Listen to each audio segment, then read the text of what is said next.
کہ علی کا خلیفہ وقت کا کوئی گواہ نہیں ہے، حضرت علی رضی اللہ تعالیٰ عنہ کوئی گواہ نہیں پیش کر سکے، تو لہٰذا یہ زرہ یہودی کو دی جا رہی ہے، کیونکہ حضرت علی رضی اللہ تعالیٰ عنہ کے پاس گواہ نہیں ہے۔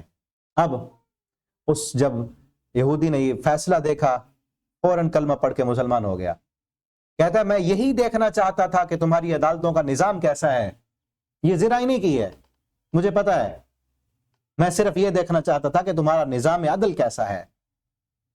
اس طرح کے کئی اور واقعات موجود ہیں، لیکن آج ہماری حالت و کیفیت کیا ہے، کہاں ہم پہنچ چکے ہیں۔ اور آگے ایک اور آیت میں عدل پر اور زیادہ جو ہے وہ زور دیا جا رہا ہے۔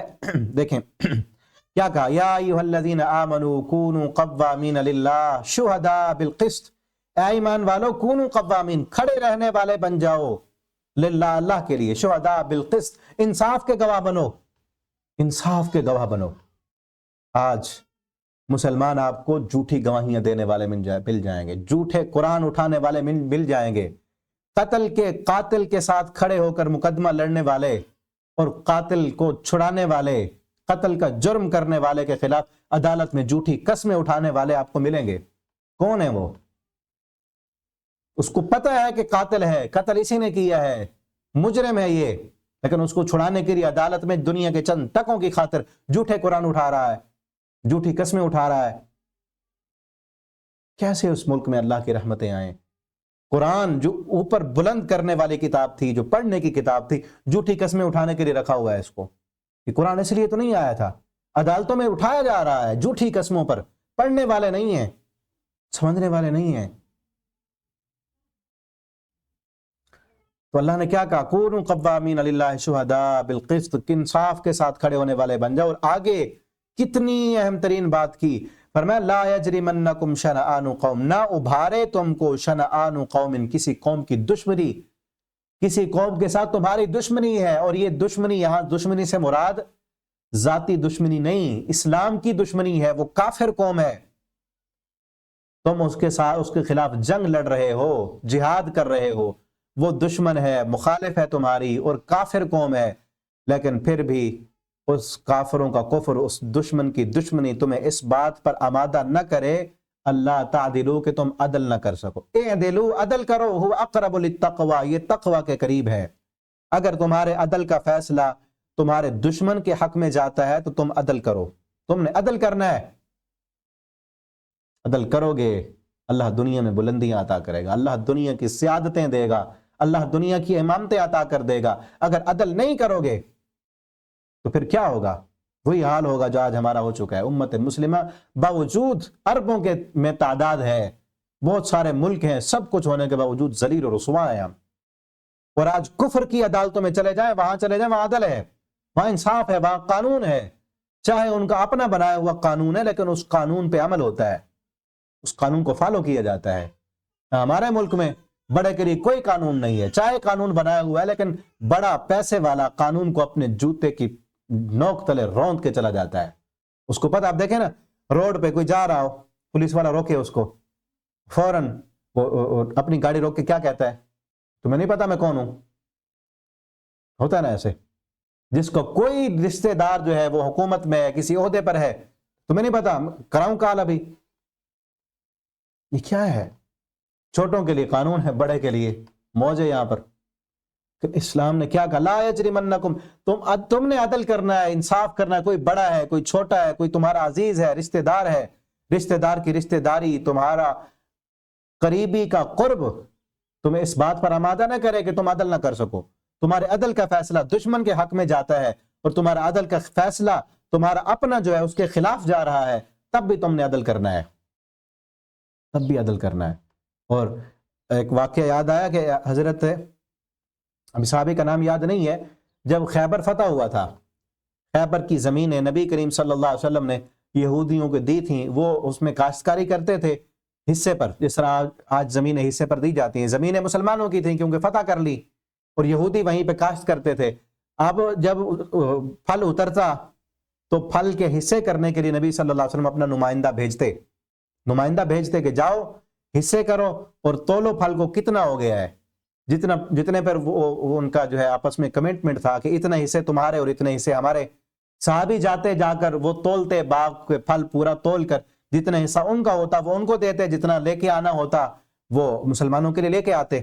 اب وہ صحابی کہتے ہیں مجھے یہودیوں نے رشوت دینے کی کوشش کی، کیونکہ شروع سے ہی بڑے سود خور اور اس طرح کے کام کرنے والے رشوت دینے کی کوشش کی، کیا کہ یہ تم لے لو اور تم جو ہے ہمارا حصہ زیادہ کر دو، ان کا کم کر دو۔ تو انہوں نے آگے کیا کہا؟ صحابی نے جواب دیا، کہا کہ اس زمین کی اس پشت پر جس کی طرف سے میں آ رہا ہوں نا، جس کا میں نمائندہ ہوں، محمد الرسول اللہ صلی اللہ علیہ وسلم، اس زمین پر مجھے کائنات کی ہر چیز سے زیادہ محبوب ہیں، جن کا میں نمائندہ ہوں سب سے زیادہ محبت میں اپنی جان سے بھی زیادہ محبت ان سے کرتا ہوں، اور تمہاری طرف آیا ہوں، کائنات میں سب سے زیادہ نفرت مجھے تم سے ہے، کیونکہ تم میرے اس محبوب محمد الرسول اللہ صلی اللہ علیہ وسلم کا تم نے کلمہ نہیں پڑھا بلکہ ان سے مخالفت کی ہے، ان کے خلاف جنگیں لڑی ہیں، سب سے زیادہ محبت ان سے ہے اور سب سے زیادہ نفرت تم سے ہے۔ لیکن یاد رکھو، مجھے اپنے محبوب کی محبت اس بات پر آمادہ نہیں کرے گی کہ میں انصاف نہ کروں، نہ تمہاری نفرت مجھے اس بات پر آمادہ کرے گی کہ میں انصاف نہ کروں۔ میں نے انصاف کا فیصلہ کرنا ہے، میں نے جو تولنا ہے وہ انصاف پہ تولنا ہے، جتنا حصہ تمہارا بنتا ہے وہ تمہیں دوں گا اور جتنا حصہ مسلمانوں کا بنتا ہے میں وہی دوں گا۔ نہ محبت مجھے اس بات پر آمادہ کرے گی کہ میں عدل نہ کروں، نہ تمہاری نفرت اس بات پر آمادہ کرے گی کہ میں عدل نہ کروں، میں نے عدل کرنا ہے۔ یہودیوں نے جب یہ بات سنی اور پھر دیکھا فیصلہ جو انہوں نے تولا، جو بانٹا انہوں نے، کہا اسی عدل و انصاف کی وجہ سے زمین و آسمان کا نظام قائم ہے، اسی عدل کی وجہ سے نظام قائم ہے۔ عدل کریں گے، دیکھیں نا حکومتیں گرتی ہیں، ہمارے ملک کی معیشت ڈاواں ڈول ہے، کیا وجہ ہے؟ عدل نہیں ہے۔ عدل کرنے والے بن جائیں، انصاف کرنے والے، اور یاد رکھیں جتنا اپنے آپ کے اختیار میں نا، اصل میں نا ہم کہتے رہتے ہیں کہ حکومت فلاں ہے، یوں ہے، جو ہمارے کنٹرول میں ہوتا ہے اس میں ہم کرتے نہیں۔ جتنا اختیار آپ کے پاس ہے نا، اپنے گھر میں عدل کریں، اپنے بچوں میں عدل کریں، اپنے شاگردوں میں عدل کریں۔ آپ کسی کمپنی میں کام کرتے ہیں، کسی کمپنی کے آپ بڑے ہیں تو اپنے ماتحت لوگوں میں عدل کریں۔ آپ گھر کے سربراہ ہیں تو عدل کریں۔ آپ کے اختیار میں جو کچھ ہے یا کسی با اختیار کو آپ کہہ سکتے ہیں، سمجھا سکتے ہیں، تو آپ ان تک پہنچائیں بات عدل کی۔ اللہ ہمیں توفیق دیں۔ آگے پھر جو ہے انہی کے خرابیاں بیان کی جا رہی ہیں، یہودیوں کی اور عیسائیوں کی، اور یہاں اس صورت میں وضو کے اور تیمم کے مسائل بھی بیان کیے گئے۔ یا ایھا الذین آمنوا اذا قمتم الی الصلاۃ، جب تم نماز کے لیے کھڑے ہو، فاغسلوا وجوہکم، اپنے چہرے دھو لو اور اپنے ہاتھوں کو دھو لو کونیوں تک، وامسحوا برؤوسکم، اپنے سروں کا مسح کرو، وارجلکم، اور اپنے پاؤں کو دھونا ہے۔ یہ واو ارجلکم جو عطف ہے نا، عطف اس کا فاغسلوا پر ہے، کیونکہ عربی گرامر کے اعتبار سے اگر اس کا عطف وامسحوا پر ہو نا تو آگے برؤوسکم سین پر کسرہ ہے، وارجلکم آنا چاہیے تھا، کیونکہ ارجلکم ہے، وجوہکم ارجلکم، تو اس کا عطف فاغسلوا پر ہے کہ پاؤں کو بھی دھونا ہے، الی الکعبین ٹخنوں سمیت، ٹھیک ہے نا۔ یہ مزید ڈیٹیل اگر دیکھنی ہے آپ نے اس کی تو آپ تفسیر کا لیکچر سن سکتے ہیں۔ آگے ایک اہم ترین آیت ہے،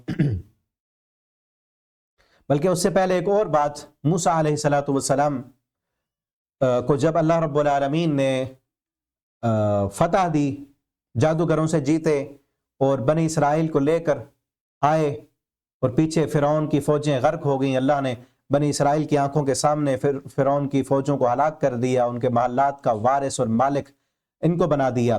اس کے بعد کے واقعہ یہاں پہ بیان کیا جا رہا ہے۔ اس کے بعد موسیٰ علیہ السلام لے کر آ رہے تھے، بنی اسرائیل کو لے کے آ رہے تھے، اور ان کو کہا گیا کہ اب تم نے فلسطین میں داخل ہونا ہے۔ اب یہاں دیکھیں، اب یہودی کہتے ہیں، قابض ہوئے پڑے ہیں اور کہتے ہیں کہ فلسطین ہمارا ہے۔ جب ان کو دیا گیا تھا اس وقت ان کی حالت کیا تھی؟ یہودیوں کو لے کے آئے موسیٰ علیہ السلام اور کہا کہ اس قوم میں، یا قوم ادخلوا الارض المقدس، اے قوم اس مقدس سرزمین میں داخل ہو جاؤ۔ اس مقدس زمین سے مراد فلسطین کی سرزمین ہے، کہ تم فلسطین میں داخل ہو جاؤ۔ کتب اللہ لکم، اللہ نے تمہارے لیے لکھ دی ہے کہ اس کی فتح تمہیں ملے گی۔ ولا ترتدوا علی ادبارکم، اب جو ہے اپنی ایڑیوں کے بل واپس نہیں پلٹنا تم نے، فتنقلبوا خاسرین، ورنہ نقصان ہوگا تمہیں۔ یا قوم قالوا یا موسیٰ، اب اس وقت جو ہے ان کی حالت دیکھیں، ان کا اخلاقی گراوٹ اور اخلاق کا لیول دیکھیں کہ سامنے ابھی اللہ کی رحمت دیکھ کے آ رہے ہیں، آنکھوں کے سامنے اللہ نے فرعونیوں کو غرق کیا ہے، ان کے محلات کا ان کو مالک بنا دیا ہے، اور اب کیا کہا جا رہا ہے کہ تھوڑا سا جہاد کرو تمہیں اللہ اس مقدس سرزمین کا مالک بنا دے گا۔ لیکن وہاں پر ایک قوم آباد تھی، امالکا کے لوگ تھے اور بڑے جنگجو تھے، بڑے بہادر تھے، اور یہ ان سے ڈر گئے، بڑی مشہوری تھی ان کی کہ بڑے جنگجو ہیں یہ ڈر گئے، انہوں نے کہا ہم نے تو نہیں لڑنا، ہم نے نہیں جانا، کیونکہ غلامی میں رہ کر کس طرح یہ لڑ سکتے تھے، غلامی میں بدل جاتا ہے قوموں کا ضمیر۔ آج مسلمان غلام ہیں، قرضوں میں جکڑا ہوا ہے، کچھ امریکہ کے غلام ہیں، کچھ جو ہے IMF کے غلام ہیں، اس لیے یہ بھی غلام تھے نا، غلامی میں ضمیر بدل چکا تھا، کہاں جہاد کرتے تھے یہ۔ انہوں نے کہا قالوا یا موسیٰ اما ان فیہا قوما جبارین، اے موسیٰ یہاں پر تو بڑے سخت لوگ رہتے ہیں، بڑے جنگجو ہیں، ان کے پاس بڑا، جس طرح آپ کہتے ہیں بڑا اسلحہ ان کے پاس، بڑا پیسہ ہے ان کے پاس، ہمارے پاس تو کچھ بھی نہیں۔ انا لن ندخلها، ہم نہیں داخل ہوں گے، حتی یخرجوا منہا، یہاں تک یہ خود پہلے نکلیں یہاں سے، فَإِن يَخْرُجُوا مِنْهَا فَإِنَّا دَاخِلُونَ، یہ نکل گئے پھر ہم داخل ہو جائیں گے۔ قال رجلان، ان میں سے دو بندے، کچھ اچھے بھی تو تھے نا، انہوں نے کہا یخافون، تم ڈرو اللہ سے، انعم اللہ علیہما، اللہ نے ان دونوں پر انعام کیا تھا کہ انہیں اللہ نے یہ بات کرنے کی توفیق دی۔ انہیں کیا کہا ادخلوا علیہم الباب، تم دروازے سے داخل تو ہو جاؤ نا، فَإِذَا دَخَلْتُمْ، جب تم داخل ہو جاؤ تم کوشش تو کرو نا، اللہ نے جب وعدہ کیا ہے فتح کا، پیچھے اللہ نے نہیں دی فتح، اللہ آپ بھی دیں گے۔ فَإِنَّكُمْ غَالِبُونَ، تم غالب ہو جاؤ گے، وَعَلَى اللَّهِ فَتَوَكَّلُوا، اللہ پر توکل کرو اگر تم مومن ہو۔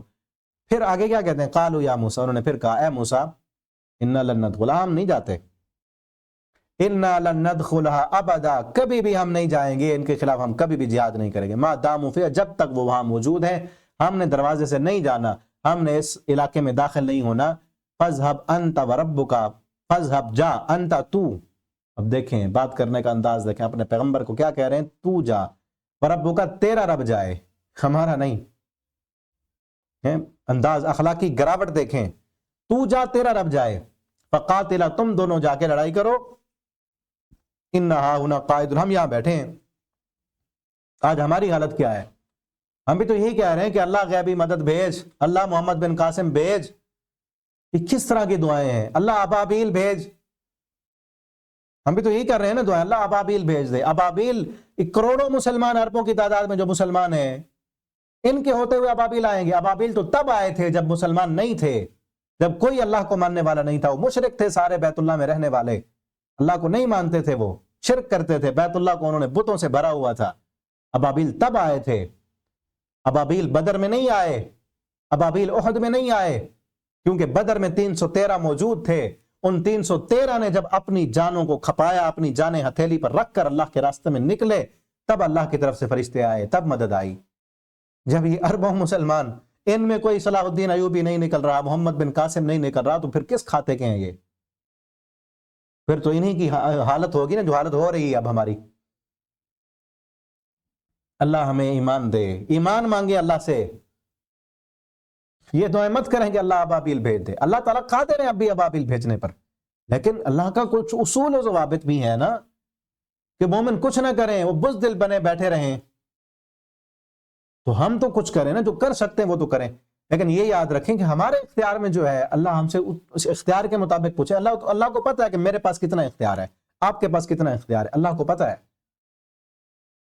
ہمارے پاس جتنا اختیار ہے، اگر ہم ان کی مدد کے لیے پیسے بھیج سکتے ہیں، کوئی چیز بھیج سکتے ہیں، جو تنظیمیں وہاں تک پہنچ کر جو ہے ان کی مدد کر رہی ہیں، تو ان تک جو ہم بھیج سکتے ہیں وہ بھیجیں، اور دعا ان کے لیے کر سکتے ہیں۔ باقی جہاد کرنا اور وہاں تک پہنچنا، ہم تو پہنچ بھی نہیں سکتے وہاں تک۔ کتنی یہ جو ملکوں کی جو ہے جو لائنیں بنائی ہوئی ہیں، بارڈر کی لائنیں، جو قانون ہے عالمی، وہ تو اس سے تو ہم کوئی جو ہے وہاں تک فلسطین تک بھی نہیں پہنچ سکتے، جا کے جہاد کرنا تو بڑے دور کی بات ہے۔ جب تک کوئی حکومت اور حکومتیں بھی سب مسلمان متحد ہوں، سب متفق ہو جائیں، اللہ اتفاق کی دولت عطا کر دیں، اور تب جا کر جو ہے وہ صرف متحد ہونے کی ضرورت ہے، پھر کیا ہوگا، اسرائیل کا نام و نشان مٹ جائے گا۔ صرف متحد ہو کر اعلان جنگ کریں کہ اب نہیں روکتے ظلم، نہیں دیتے فلسطینیوں کو ان کا حق، تو پھر آ رہے ہیں ہم، اس کے بعد دیکھیں یہ بزدل ہیں کافر، یہ رک جائیں گے۔ آگے کام کرنے کی ضرورت بھی نہیں پڑے گی۔ اور یہ کام کن کا ہے؟ حکمرانوں کا ہے۔ اللہ نے جن کو حکومتیں دی ہیں، جن کو اختیار دی ہے، جن کے پاس ساری قوتیں اور طاقتیں ہیں، کنٹرول ہے، اللہ ان سے پوچھیں گے کہ تم نے کیوں نہیں میرے مسجد اقصیٰ کی حفاظت کی تھی، کیوں نہیں میرے مسلمان بھائیوں کی، اپنے مسلمان بھائیوں کی مدد کیوں نہیں کی تھی؟ میرے بندے پکار رہے تھے تمہیں۔ پچھلی آیت پڑھی نا ہم نے کل، ما لکم لا تقاتلون فی سبیل اللہ والمستضعفین من الرجال والنساء والولدان، کیا ہو گیا، کیوں نہیں اللہ کے راستے میں جہاد کرتے؟ ٹھیک ہے نا۔ اور باقی ہمارے بس میں جو ہے ہم دعا بھی نہ کریں تو تب بھی ہم مجرم ہیں، ضرور دعا کریں، ہر دعا میں ان کو یاد رکھیں، اور ہر روزے کی افطاری میں، ہر تراویح میں، ہر قنوت میں ان کے لیے ضرور دعائیں کریں، اللہ ہمیں توفیق دیں۔ تو ان کی حالت بھی یہ تھی کہ فقاتل اللہ نے پھر کیا کیا؟ قال ربی لا، اب موسیٰ علیہ السلام نے کہا اے رب میں تو نہیں مالک مگر اپنی جان کا ہے، اپنے بھائی کا، ففرق بیننا وبین القوم الفاسقین۔ اب اللہ نے کہا فإنها محرمۃ علیہم 40 سنہ، تم پر یہ زمین اب 40 سال کے لیے حرام ہے، اب یہ زمین کسی اور کے لیے رہے گی، تمہیں نہیں ملے گی یہ، کیوں؟ کیونکہ تمہارے اندر وہ ایمان نہیں ہے۔ اللہ نے ابابیل بھیجے اس وقت جب یہ موسیٰ علیہ السلام کے لوگ تھے، یہ مسلمان تھے، موسیٰ علیہ السلام کے ساتھ بنی اسرائیل کلمہ پڑھ کے آئی نا، یہ جب جہاد کے لیے تیار نہیں ہوئے، اللہ نے تب ابابیل نہیں بھیجے، بلکہ کیا کہا؟ یتیہون فی الارض، 40 سال تک تم زمین میں اس طرح حیران پھرتے رہو گے، تمہیں یہ سزا ہے کہ تمہیں اب، میں تو تمہیں اس مقدس سرزمین کی بادشاہت دینا چاہتا تھا، لیکن تمہارے اندر ایمان نہیں، غیرت نہیں، تم لڑنا نہیں چاہتے، تمہارے اندر جرت اور بہادری نہیں ہے، تو پھر پھرتے رہو، ذلیل ہوتے رہو زمین پر۔ یہی ہے یتیحون فی الارض فلا تأس علی القوم الفاسقین، فاسق قوم پر کوئی ترس کھانے والا نہیں ہے۔ آج ابابیل کیسے آئیں گے جب ہمارے اندر کوئی ایسا محمد بن قاسم جیسا حکمران نہ ہو، کوئی سلطان صلاح الدین ایوبی جیسا کوئی نہ ہو، تو پھر کیا ہوگا؟ لا تأس علی، ایسے قوم پر پھر کوئی جو ہے ترس نہیں کھایا جائے گا، پھر ذلیل و رسوا ہوتے رہیں گے اسی طرح۔ اللہ ہمیں ایمان کی دولت عطا کر دیں۔ آگے آدم علیہ السلام کے 2 بیٹوں کا واقعہ بیان کیا جا رہا ہے کہ 2 بیٹوں نے قربانی کی، اور اس وقت قربانی کا اصول یہ تھا کہ آگ آتی تھی آسمان سے، وہ جو جانور قربان کرتے تھے اس کا گوشت لے جاتی تھی۔ اب جو ہے بڑی جو ہے اللہ کی رحمت ہے کہ قربانی بھی کرتے ہیں ہم، گوشت بھی ہم خود کھاتے ہیں۔ اب جس کی قبول ہو جاتی اس کی آگ لے جاتی، جس کی قبول نہ ہوتی اس کی آگ جو ہے وہ نہ لے جاتی۔ ایک بیٹے کی قبول ہو گئی، 2 بیٹوں نے قربانی کی، ایک کی قبول ہو گئی، دوسرے کی نہیں ہوئی۔ اب جس کی قربانی قبول نہیں ہوئی اس کو اس کے ساتھ حسد ہو گیا۔ اور بعض مفسرین نے یہ بھی لکھا ہے کہ عورت تھی جس سے ایک بھائی شادی کرنا چاہتا تھا، وہ خوبصورت تھی، دوسرے کی خوبصورت نہیں تھی، اس نے کہا میں نے اسی سے کرنی ہے، لیکن اس وقت کی شریعت کے مطابق وہ اس سے نہیں کر سکتا تھا، تو بہرحال عورت کی وجہ سے حسد ہوا، یہ بھی لکھا گیا ہے۔ تو پھر حسد کی وجہ سے اس نے جس کی قربانی قبول ہوگی اس کو قتل کر دیا کہ تیری قربانی قبول ہو گئی ہے، میری قبول کیوں نہیں ہوئی؟ فَتَبَّعَتْ لَهُ نَفْسُهُ، اس کے نفس نے اسے ابھارا، قتل اخی، بھائی کے قتل کرنے پر، فقتل، اس نے قتل کر دیا، اور پھر وہ کیا ہو گیا؟ خاسرین، نقصان اٹھانے والوں میں۔ یہاں ایک اہم ترین بات ہے، اس کے بھائی نے جس کی قربانی قبول ہو گئی تھی اس نے کہا کہ تو مجھ سے حسد کیوں کرتا ہے؟ یاد رکھ انما یتقبل اللہ من المتقین، اللہ متقی کی قربانی کو قبول کرتے ہیں، تو متقی بن جا، تو اپنے اندر دیکھ تیری قربانی کیوں قبول نہیں ہوئی، کیا کمی ہے، کیا خرابی ہے۔ تو یہ بات میں پہلے بھی کر رہا ہوں نا، ہم اپنے اندر دیکھیں کس گناہ کی وجہ سے اللہ رب العالمین ہم سے ناراض ہیں اور ہمیں سجدے کی توفیق نہیں ہے۔ کل پرسوں ایک گروپ میں ایک بہن نے سوال پوچھا کہ میں نماز پڑھتی ہوں پھر چھوٹ جاتی ہے، پھر پڑھنے کا دل نہیں کرتا، قرآن پڑھنے کا دل نہیں کرتا، آپ کوئی دعا بتائیں۔ تو دعا کیا ہے؟ کوئی وظیفہ نہیں، گناہ کی معافی مانگیں، استغفار کریں، اپنے ان گناہوں کو یاد کریں کہ جن گناہوں کی وجہ سے ہم سے نماز پڑھنے میں دل نہیں لگ رہا، سنتے پڑھنے کا دل نہیں کرتا، تراویح پڑھنے کا دل نہیں کرتا، قرآن پڑھنے کا دل نہیں کرتا، یا گناہ یاد نہیں آ رہے، تو اللہ سے کہیں اللہ میرے ان گناہوں کو معاف کر دے جو مجھے یاد نہیں ہیں، لیکن ان گناہوں کی وجہ سے مجھے عبادت میں لذت نہیں مل رہی، مجھے سکون نہیں مل رہا۔ ٹھیک ہے نا؟ اللہ قبول کرتے ہیں متقین کی، جن کا تقوی ہو، قربانی ان کی قبول ہوتی ہے۔ قربانی کا مقصد تقوی ہے، روزے کا مقصد تقوی ہے، تمام عبادتوں کا مقصد کیا ہے کہ اللہ کا ڈر انسان کے دل میں پیدا ہو جائے۔ اور آگے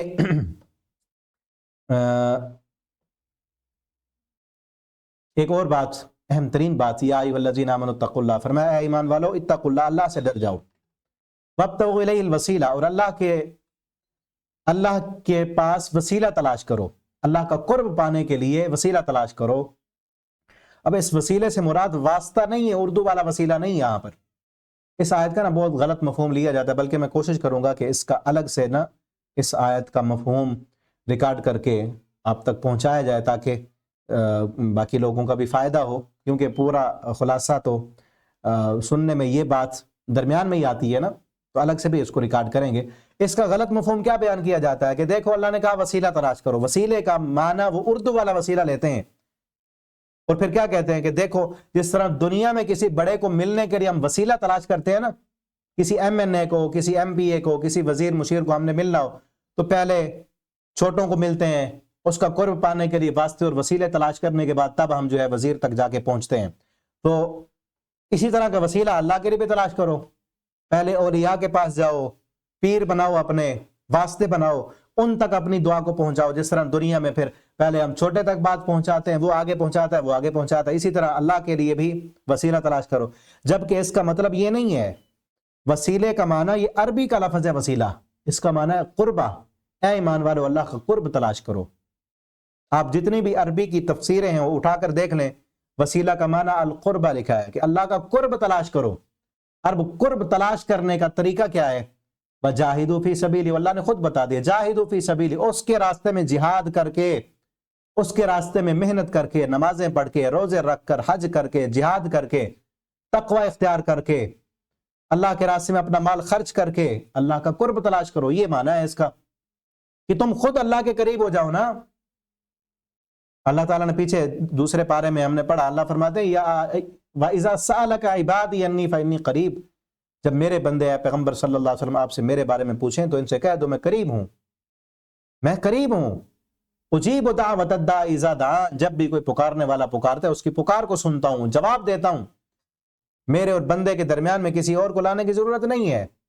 اب دیکھیں نا، نبی کریم صلی اللہ علیہ وسلم نے اس آیت کا یہ مطلب تو نہیں بتایا نا کہ آپ کسی ولی کی قبر پر جائیں۔ نبی کریم صلی اللہ علیہ وسلم اپنی پوری زندگی میں آپ نے کبھی آپ سے پہلے جو پیغمبر فوت ہو گئے تھے کسی پیغمبر کی قبر پہ جا کے آپ نے واسطہ اور وسیلہ نہیں دیا، کسی دعا میں نہیں ہے، نہ آپ گئے کسی کی قبر پر۔ اور آپ صلی اللہ علیہ وسلم کی وفات کے بعد نبی کریم صلی اللہ علیہ وسلم کی قبر مبارک پر جو مدینہ میں تھی، کوئی صحابی وہاں پہ جا کے آپ کی ذات کا وسیلہ دے کر اس نے دعا نہیں کی۔ تو اس لیے فلاں کے واسطے اللہ، کئی دعائیں یہ بھی آ رہی ہیں فلسطین کے حق میں، کئی مسلمان دعائیں کر رہے ہیں کہ اللہ محمد رسول اللہ صلی اللہ علیہ وسلم کے وسیلے سے اللہ ان کی مدد فرما۔ یہ وسیلہ دینا غلط ہے۔ صحابہ کرام نے نبی کریم صلی اللہ علیہ وسلم کی وفات کے بعد آپ کی ذات کا وسیلہ دے کے دعا نہیں مانگی، ٹھیک ہے نا؟ تو وسیلے کا معنی قرب حاصل کرنا ہے۔ اور اردو والا جو جائز وسیلہ ہے کہ کسی وسیلے سے اللہ سے دعا مانگیں، وہ 3 جائز وسیلے ہیں، 3 جو قرآن و سنت سے ثابت ہیں۔ پہلا یہ ہے کہ اللہ کے اسماء و صفات کا وسیلہ دینا، اللہ تو رحمان ہے، رحم فرما، یہ ثابت ہے، رحمان الدنیا والآخرۃ ورحیمہما، اللہم انت شافی لا شفاء الا شفاؤک۔ آپ نبی صلی اللہ علیہ وسلم فرماتے ہیں اللہ تو شافی ہے، شفا دے، اللہ تو رحمان ہے، رحم فرما۔ تو اللہ کے اسماء و صفات کا وسیلہ دینا ایک جائز وسیلہ۔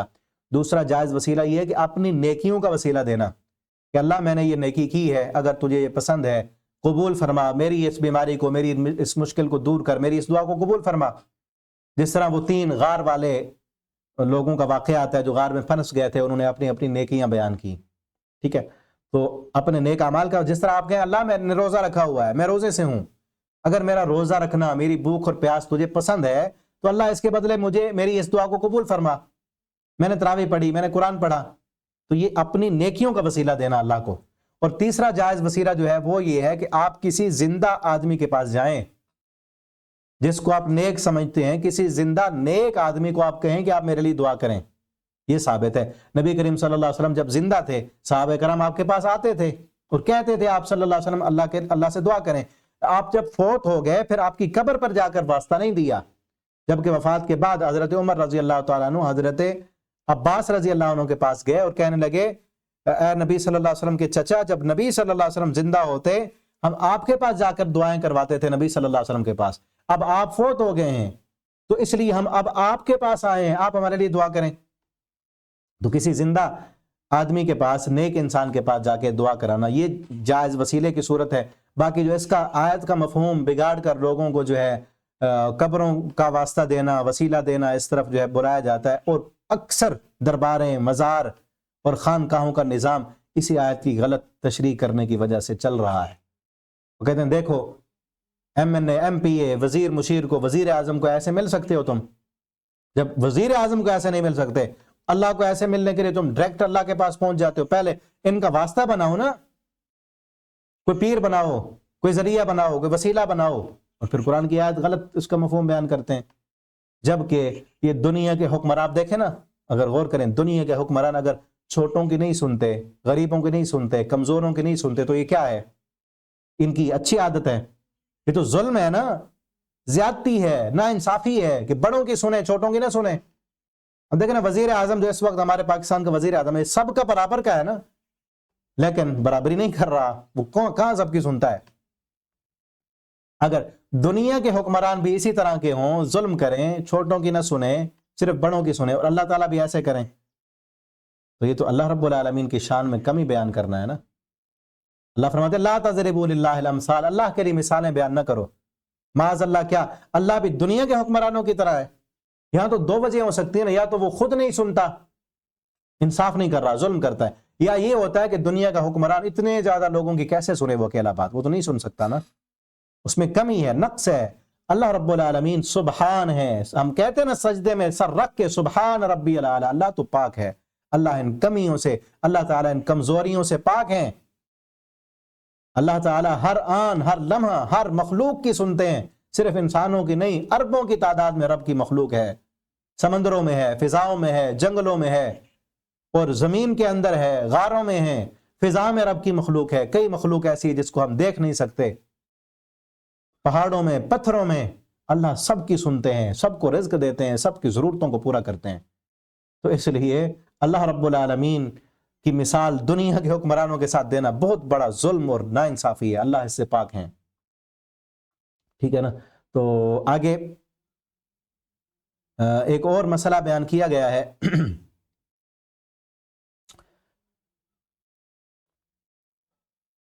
دنیا میں جو ظلم کرتے ہیں، زیادتی کرتے ہیں، چور، مجرم، ڈاکو، ان کی سزا بیان کی گئی ہے۔ ان کی کیا سزا ہے؟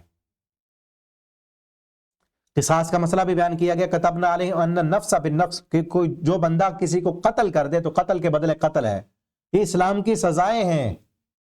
ان کے متعلق شروع میں بھی ہم نے سورہ بقرہ میں پڑھا، وَلَكُمْ فِي الْقِصَاصِ حَيَاةٌ يَا أُولِي الْأَلْبَابِ، قتل کے بدلے قتل کرنا، اس میں تمہارے لیے زندگی ہے۔ تو یہ سزائیں ہیں، قتل کے بدلے قتل، آنکھ کے بدلے آنکھ، کسی نے کسی کی آنکھ نکال دی تو بدلے میں اس کی آنکھ نکالیں، ورنہ فدیہ دے وہ، اگر وہ معاف کر دے، جس کی آنکھ نکالی گئی وہ معاف کر دے تو 50 اونٹ آنکھ نکالنے والے کو دینے پڑیں گے، انف بالانف، ناک کے بدلے ناک، کان کے بدلے کان، دانت کے بدلے دانت، اور زخموں کا بھی قصاص ہے۔ فمن تصدق، کا بھی جو معاف کر دے تو اس کے لیے کفارہ ہے، پھر ان کا کفارہ ادا کریں۔ اور آگے کیا فرمایا، من لم یحکم بما انزل اللہ، جو بندہ اللہ کے احکامات جو اللہ نے اتارے ہیں ان کے مطابق جو فیصلہ نہ کرے، فاولئک هم الظالمون، وہی لوگ ظالم ہیں، جو اللہ کی نازل کردہ شریعت کے مطابق فیصلہ نہیں کرتے وہ ظالم ہیں۔ اور دوسری آیت میں فرمایا وَلْيَحْكُمْ أَهْلُ الْإِنْجِيلِ، اے اہل کتاب، اے اہل انجیل، فیصلہ کرو اس کے بارے میں جو اللہ نے نازل کیا، اس کے مطابق فیصلہ کرو۔ وَمَن لَمْ يَحْكُمْ بِمَا أَنزَلَ اللَّهُ، جو بندہ اس کے مطابق فیصلہ نہیں کرتا جو اللہ نے اتارا ہے، فَأُولَٰئِكَ هُمُ الْفَاسِقُونَ، وہی لوگ فاسق ہیں۔ اور آگے فرمایا، بلکہ پیچھے ہے وَمَن لَمْ يَحْكُمْ بِمَا أَنزَلَ اللَّهُ، جو بندہ اس کے مطابق فیصلہ نہیں کرتا جو اللہ نے نازل کی احکامات، فَأُولَٰئِكَ هُمُ الْكَافِرُونَ، وہی لوگ کافر ہیں۔ اس کے بعد آگے، بلکہ اس سے پیچھے ہے، سزا بیان کی گئی ہے ان لوگوں کی جو زمین میں فساد پیدا کرتے ہیں، زمین میں فساد مچاتے ہیں، مجرم ہیں، ڈاکو ہیں۔ انما جزاء الذین یحاربون اللہ ورسولہ، سزا ان لوگوں کی یحاربون اللہ، جو اللہ سے جنگ کرتے ہیں، اس کے رسول سے جنگ کرتے ہیں، ویسعون فی الارض فسادا، زمین میں فساد برپا کرتے ہیں۔ اب دیکھیں، اسلام کے احکامات نافذ کر دیے گئے، اب یہ احکامات کب ہیں؟ پیچھے ہم سورہ نساء پڑھا ہے، وہ پہلے کی صورت ہے، یہ بعد کی ہے۔ سورۃ النساء میں گھریلو معاملات بیان کیے گئے کہ گھر کی اصلاح کیسے کرنی ہے، خاندانی معاملات کو کیسے سنوارنا ہے اور سدھارنا ہے، خاوند بیوی میں جھگڑا ہو گیا اس کو کیسے درست کرنا ہے، اس کے بعد ہمسائے کے حقوق، مسافروں کے حقوق، والدین کے حقوق، رشتہ داروں کے حقوق، وہ سارے پورے کرنے کے بعد اب اپنے معاشرے کے اندر اسلام نافذ کرنا ہے کہ قتل کے بدلے قتل، کوئی کسی کا آنکھ نکالے، اس کا وہ سارے احکامات معاشرے میں امن پیدا کرنے کے لیے وہ نافذ کرنے۔ ان کو نافذ کرنے کے بعد اگر اس نظام کی کوئی مخالفت کرتے ہوئے باغی بنتا ہے، اس نظام کا باغی بن رہا ہے، اسلام کے نظام کا باغی بن رہا ہے، جو اسلام انسانیت کے لیے عدل ہے، انصاف فراہم کرتا ہے، اور انصاف کے احکامات بھی آ گئے کہ انصاف کے ساتھ فیصلہ کرنا ہے، چاہے انصاف کا فیصلہ تمہارے دشمن کے خلاف جاتا ہے، والدین کے خلاف جاتا ہے، قریبی رشتہ داروں کے خلاف جاتا ہے، تم نے عدل کرنا ہے۔ جب عدل کا قانون اور نظام نافذ ہو چکا ہے، اسلام کے قوانین نافذ ہو چکے ہیں، اس قانونوں کی کوئی مخالفت کرتے ہوئے فساد کرتا ہے اور زمین میں جو ہے دہشت گردی پھیلاتا ہے تو ان دہشت گردوں کی سزا کیا بیان کی ہے؟ وَيَسْعَوْنَ فِي الْأَرْضِ فَسَادًا، زمین میں فساد مچاتے ہیں، اَن يُقَتَّلُوا، ان کو قتل کر دیا جائے، او يُصَلَّبُوا، سولی پہ لٹکا دیا جائے، او تُقَطَّعَ أَيْدِيهِمْ وَأَرْجُلُهُمْ، یا ان کے ہاتھ اور پاؤں کاٹ کر مخالف سمت میں، او يُنْفَوْا مِنَ الْأَرْضِ، ان کو پھینک دیا جائے یا ان کو ملک بدر کر دیا جائے۔ ذَلِكَ لَهُمْ خِزْيٌ فِي الدُّنْيَا، ان کی یہ دنیا میں رسوا کن سزا ہے اور آخرت میں بہت بڑا عذاب ہے ان کے لیے۔ اور آگے مسلمانوں کو یہ کہا گیا، اے مسلمانوں، اللہ نے یہ جو احکامات تمہیں نازل کی ہیں، اس شریعت اور ان قانونوں کو چھوڑ کر تم اور کون سا قانون چاہتے ہو؟ یہ اتنے بہترین پیغامات، اتنا زبردست نظام، اس کو چھوڑ کر کوئی اور قوانین تم چاہتے ہو؟ اسلام کے نظام اور اسلام کا قانون تمہیں اچھا نہیں لگتا؟ اسلام کی سزائیں اور اسلام کا نظام معیشت، اسلام کا نظام حکومت تمہیں اچھا نہیں لگتا؟ افحکم الجاہلیت یبغون، جاہلیت کے فیصلے تلاش کرتے ہو تم، جاہلیت کے قانون چاہتے ہو تم، جاہلیت کا نظام حکومت چاہتے ہو تم۔ افحکم الجاہلیت یبغون، کیا اب بھی قرآن آنے کے باوجود بھی، قرآن کے احکامات اور قرآن کے فیصلے آنے کے باوجود بھی تم، کلمہ پڑھنے کے باوجود بھی افحکم الجاہلیہ، جاہلیت کے طریقے چاہتے ہو تم؟ ومن احسن من اللہ حکما لقوم یوقنون، اللہ سے زیادہ فیصلہ کرنے والا کون ہے؟ اللہ رب العالمین سے زیادہ اچھا نظام عطا کرنے والا تمہیں کون ہے؟ اس نظام کو چھوڑ کر، اس قرآن کو چھوڑ کر آج اوروں کی باتیں کرتے ہیں۔ آج دیکھیں سب کی باتیں کرنے والے موجود ہیں، جمہوریت کی باتیں کرنے والے، عمران خان کی باتیں کرنے والے، نواز شریف کی باتیں کرنے والے سب ہیں، قرآن کی بات کوئی نہیں کرتا، قرآن کے نظام کی بات کرنے والا کوئی نہیں ہے، اللہ کے قانون نافذ کرنے کی بات کرنے والا کوئی نہیں ہے۔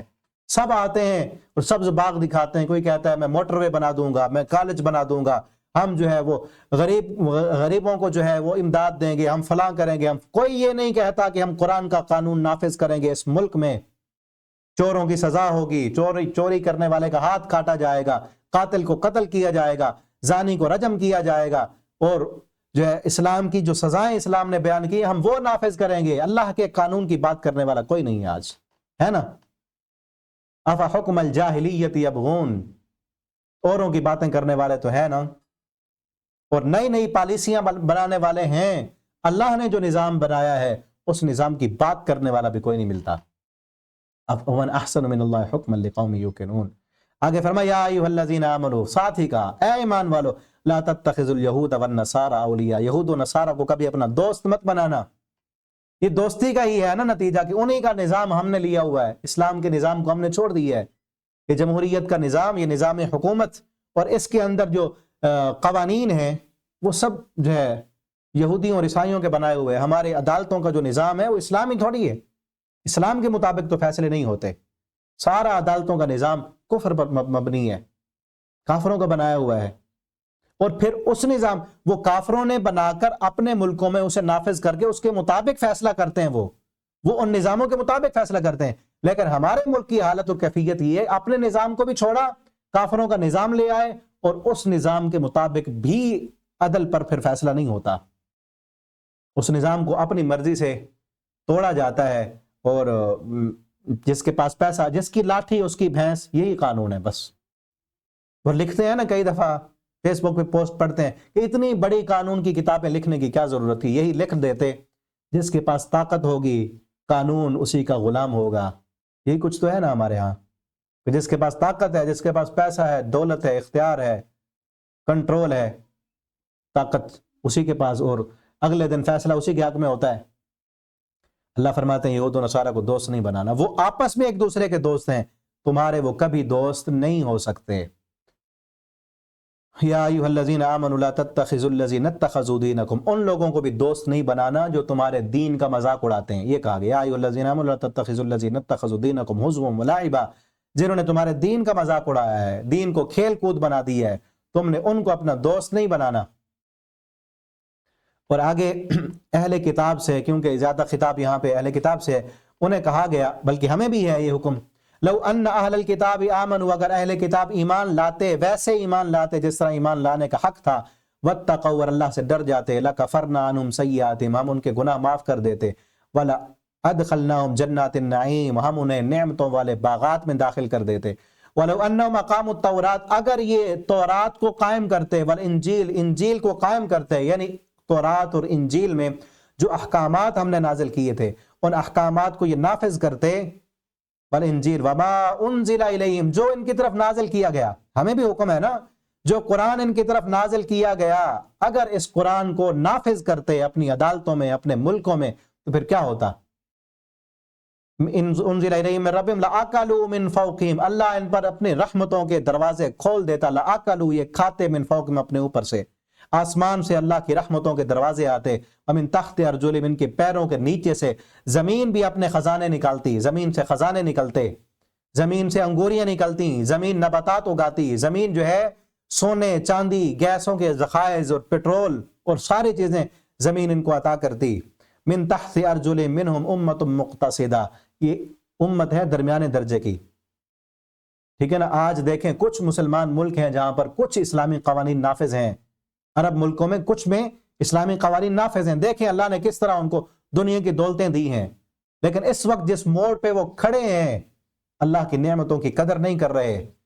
نظام اپنے ملکوں میں تو نافذ کیا ہے نا، لیکن اپنے مسلمانوں کی سپورٹ نہیں کر رہے، کمزور اور ضعیف اور مسلمان جن کو کافر مار رہے ہیں، خصوصاً فلسطین، ان کی وہ مدد نہیں کر رہے، تو پھر یاد رکھیں اللہ رب العالمین، وقت بدلتے دیر نہیں لگتی، اللہ سے دعا ہے اللہ رب العالمین مسلمانوں کو اور زیادہ جو ہے مال و دولت دیں، اختیار دیں، اور اس کے ساتھ ساتھ اللہ رب العالمین مسلمانوں کو ایمان کی دولت عطا کر دیں، ایمان کی دولت سے مالا مال کر دیں، اور اللہ ہمیں، ہمارے ملک کے حکمرانوں کو، ملک پاکستان میں بھی اللہ رب العالمین قرآن کا قانون نافذ کرنے کی اللہ توفیق عطا فرمائے۔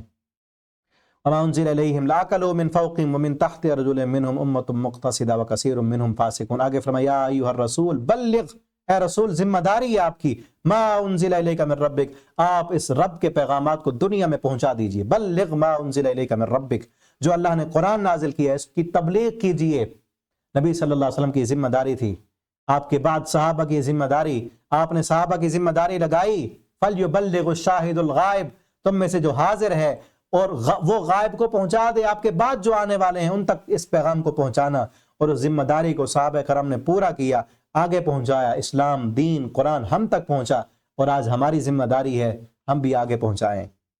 جدید وسائل ہیں، اس وقت یہ وسائل نہیں تھے، اب دیکھیں میں گھر میں بیٹھ کے سبق ریکارڈ کر رہا ہوں، اور تراویح کے بعد بھی خلاصہ ہوتا ہے، مسجد میں بھی پڑھاتے ہیں، وہاں بھی درس دیتے ہیں، اور جہاں اللہ توفیق دے تو ان وسائل کے ذریعے بھی پیغام پہنچائیں۔ میں نے آپ تک پہنچا دی، اور اس آپ تک پہنچانے میں صرف میں نہیں، اور بھی کئی ساتھی اس میں ہمارے ساتھ شامل ہیں، میں نے تو ریکارڈ کر دیا، کئی ہیں جو یوٹیوب سے پھر فیس بک پر اپلوڈ کرتے ہیں، اور گروپوں میں سے آپ کے پاس شیئر کرتے ہیں، اور پھر کئی ساتھی ان کو آگے شیئر کرتے ہیں۔ تو آپ کا بھی حق بنتا ہے کہ آپ ان پیغامات کو، قرآن کے ان اسباق کو دوسروں تک بھی پہنچائیں، کیونکہ یہ ہماری ذمہ داری ہے۔ اللہ تعالیٰ نے نبی صلی اللہ علیہ وسلم کی ذمہ داری لگائی، اور نبی کریم صلی اللہ علیہ وسلم نے آگے صحابہ کرام کو یہ حکم دیا، فَلْيُبَلِّغُ الشَّاهِدُ الْغَائِبُ۔ اللہ رب العالمین سے دعا ہے اللہ تعالیٰ ہمیں قرآن کریم کو پڑھنے، سمجھنے، یہ قرآن کا حق ہے، ہم پر فرض ہے کہ اس قرآن کو پڑھیں، اس کو سمجھیں، اس کے مطابق عمل کریں، اور اس کے پیغامات کو آگے جہاں تک ہم پہنچا سکتے ہیں پہنچائیں۔ اللہ رب العالمین ہمیں ان باتوں پہ عمل کرنے کی توفیق عطا فرما دیں۔ بارک اللہ لی ولکم فی القرآن العظیم، ونفعنی وإیاکم فی الآیات والذکر الحکیم، والسلام علیکم ورحمۃ اللہ وبرکاتہ۔